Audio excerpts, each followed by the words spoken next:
mga kaibigan ko, barkada, mag-anak, mga followers, and even mga bashers. So, meron lang akong isang request sa inyo. Ang kaibigan ko kasi ay first nominee ng MPBL party list. Wala iba kundi si Congressman Ronald Monsayak. Siya ay aking kaibigan, siya ay aking kapatid. Highly recommend ko sa inyong lahat na talagang makakatulong ito para sa ating lahat.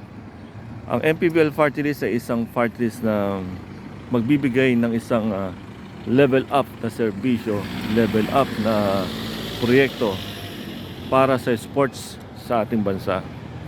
Magbibigay ng mga iba't ibang trainings direktas sa inyong mga barangay upang i-train ang mga nais na maging atleta ng ating bayan, di ba?